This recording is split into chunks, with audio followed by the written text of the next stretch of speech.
కానీ ఒక మార్పు, ఒక విప్లవం కోసం నా జీవితం అంకితం చేసిన ఈ సిస్టమ్ చేంజ్ చేయడానికి నేను వచ్చిన. నా మైండ్లో ఎప్పుడు విక్టరీ లేదు, నా మైండ్లో ఎప్పుడు హిస్టరీ ఉన్నది.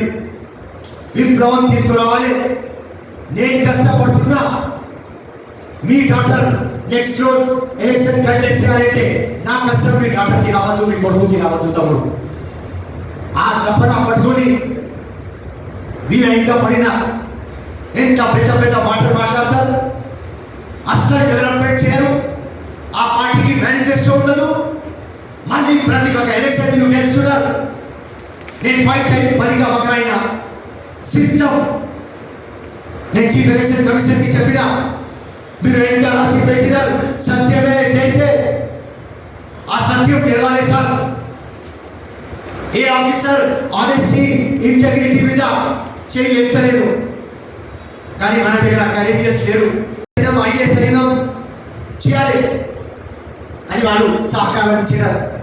కానీ ఒక నెల తర్వాత టోటల్ ప్రెషర్ మా జిహెచ్ఎంసీ కమిషనర్కి, మా వికాస్ సార్కి, హరీష్ రావు, కేటీ రామారావు, అసదుద్దీన్ ఓవైసీ, అక్బరుద్దీన్ ఓవైసీ,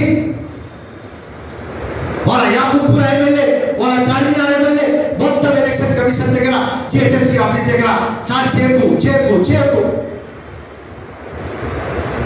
మొత్తం ఇది డిలీట్ ఎవరు చేస్తారు? బిఎల్ఓస్. నేను చెప్పినా, నేను ప్రూఫ్లతో ఇచ్చిన ఆ బిఎల్ఓస్ మీరు ఎందుకు సస్పెండ్ చేయరు? ఆ కష్టం మీ కొడుకు, మీ కూతురు ఎవరు పడవద్దు. సిస్టంలో చేంజ్ రావాలి.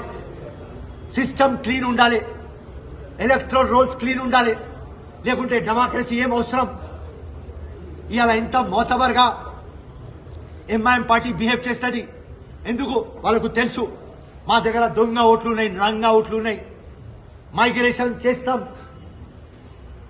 ఇక్కడ ఓటర్ అక్కడ తీసుకువస్తాం. బుర్ఖా మీద ఇప్పుడు నాకు చాలా గౌరవం. కానీ 80% ఈ బుర్ఖాతో పని అవుతుంది. యాకుత్పురా ఓటర్లు పోయి చంద్రాయగుట్టలో వేస్తారు. కార్వాన్ ఓటర్లు పోయి మలక్పేటలో ఇస్తారు. ఈ మొత్తం డ్రామా చేసుకుని ఓల్డ్ సిటీ మా అయ్యా జాగిర్ అంటారు. ముస్లింస్ కి మేమే ఛాంపియన్ అంటారు. ఆ లంగ దొంగ పార్టీకి మేనిఫెస్టో ఉండదు. మొత్తం డివైడ్ అండ్ రూల్ చేస్తారు. ఎకనామికల్ గా, ఫైనాన్షియల్ గా, ఎడ్యుకేషన్ గా, సోషలీగా మా మొత్తం ఓల్డ్ సిటీకి బ్యాక్వర్డ్ పెడతారు. హైదరాబాద్ బ్లాక్ లిస్టెడ్ అయిపోతుంది. వీళ్ళు కోట్లు కోట్లు సంపాదిస్తారు. ఎందుకు? ఈ సిస్టమ్ కి యూజ్ చేస్తున్నారు కాబట్టి. దానికోసం నేను డిసైడ్ అయినా నా లైఫ్ లో, నా జీవితం ఉన్నప్పుడు దాకా మార్పు తీసుకువస్తా. ఒక విప్లవం తీసుకువస్తా. ఒక విప్లవం, ఒక మార్పు తీసుకురావాలంటే ఒక జీవితం అంకితం చేయాలి. నేను రెడీగా ఉన్నా.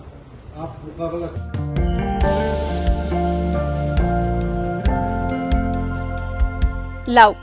ఈ అందమైన 4 అక్షరాల బారిన పడని మనిషి ఉండరు, మనసు ఉండదు.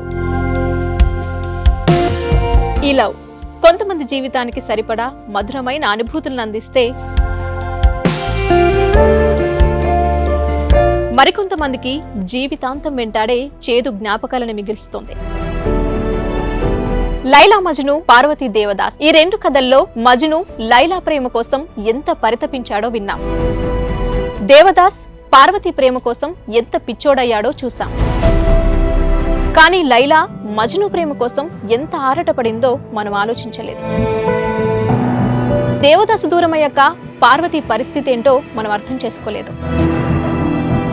ప్రేమ నుండి పెళ్లి వరకు వెళ్ళలేకపోయినా ఎంతో మంది అమ్మాయిల బ్రేకప్ స్టోరీస్తో మీ లవ్ టుడే.